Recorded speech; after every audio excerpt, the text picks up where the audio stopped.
Hello po sa lahat po ng mga Barda fans, Barda lovers, and Barda supporters. Kung saan si Mr. David Licauco po mismo ang nag-disclose patungkol po sa kanyang kaganapan sa buhay niya at saan-saan ba talaga nagbakasyon at tila baga may binalikan at mayroon pong siyang tinakasan dito po sa pagkakataong ito. Yun ang ating pag-uusapan maya-maya lang. But before that, if you haven't subscribed, let's talk about David.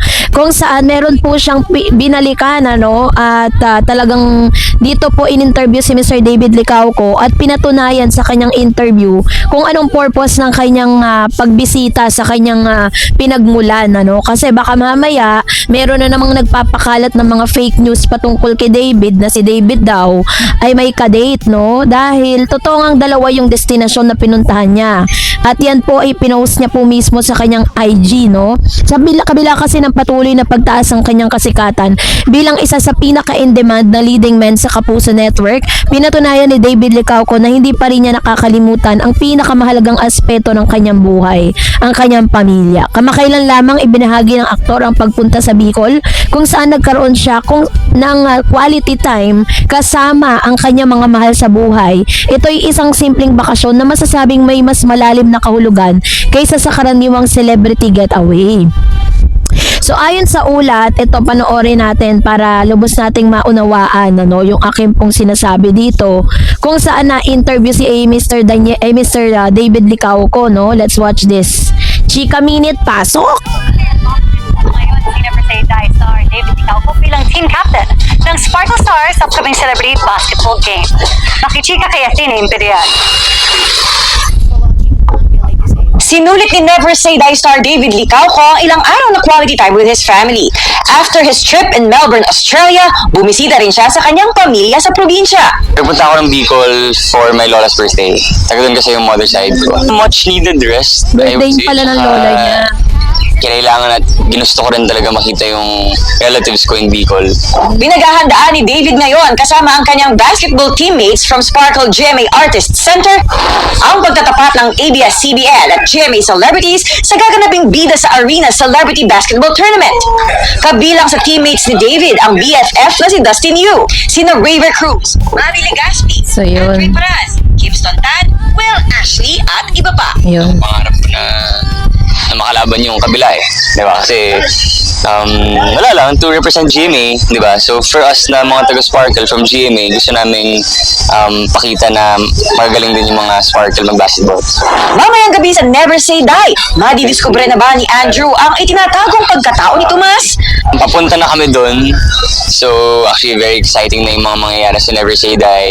May love story, tapos biglang mas magiging intense, mas magiging suspense siya, thriller kasi Athena Imperial updated. Yun. So, yun yung ilan sa mga laman ng interview ni Mr. David Licauco. Sinabi niya dito na isa sa mga rason kung bakit siya nagpunta ng Bicol because their family celebrated the birthday ng kanyang grandma, ng kanyang lola. So, ayon sa ulat, makikita si David na mas relax sa tila malayo sa pressure ng showbiz at hindi ito typical na celebrity trip na puno ng luxury at glam shot. Sa halip, ito ay isang pagbabalik sa pagiging anak at kapatid.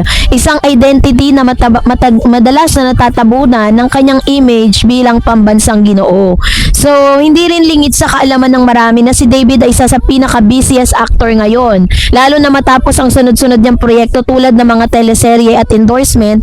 Sa ganitong sitwasyon, ang simpleng pag-uwi sa probinsya ay nagiging isang luxury na hindi basta-basta makakamtan. Totoo naman, di ba? Parang sa sobrang busy nila, very rare talaga na makapunta at makapagbakasyon po sila. Pero other than that, sinabi naman ni David na pumunta sila doon to celebrate the birthday ng kanyang lola kasama ng kanyang pamilya, which means wala pong ibang kasama, wala pong ibang mga isyung na kasama si Mr. David. Pinapatunayan niya dito sa kanyang interview, sinabi niya rin na yung mga susunod na ganap sa buhay niya, 'di ba, magkakaroon sila ng basketball league na GMA Sparkle versus ABS-CBN ABS-CBN Star Circle na mga talent, no? Yun po yung abangan natin kasi may bayad din siya, magbabayad ka para makapanood ka ng live. Tapos meron din po siyang ginagawa ngayon, which is yung kanya pong serye na Never Say Die, at talagang pumapalo po ng mataas na rating yun. At the same time, inaabangan talaga ng mga tao dahil paganda ng pagandang storya. So dito lang pinapatunayan natin na ang Barda po is talagang grabe po yung support na binibigay ng mga supporters po ni David at saka ni Barbie Fortesa para sa kanilang mga solo era. So ang talagang dapat nating abangan dito is yung comeback po nila sa screen, 'di ba? Parang na yan, naka-dated na po yan, ilalabas na po yan sa YouTube platform ng GMA, yung kanilang Maria Clara at Ibarra. Magbabalik po yun para, kumbaga parang pinaiingay ulit, no? Parang binabalik ulit yung glorious days ng Barda. Kasi baka mamaya nakakalimutan nyo na eh, diba? So, doon sa pamamaraan na yon, yun po yung isa sa mga way at isa sa mga paraan po ng GMA para talagang parang katukin, no? Parang i-call yung attention kung may Barda pa ba pagkatapos ng sunod-sunod na solo era ni David at saka ni Barbie, 'di ba? So this time, kung ipapalabas na po nila yan sa YouTube, suportahan po natin, 'di ba? At panoorin at pakita natin na talagang may Barda pa at marami pa rin talagang nag-aantay sa kanilang comeback na project, 'di ba? Kasi ngayon, meron na namang gagawin si Barbie Fortesa na proyekto. Ang kasama niya naman ay si Khalil, no? Medyo bago ring artista na ipapartner sa kanya.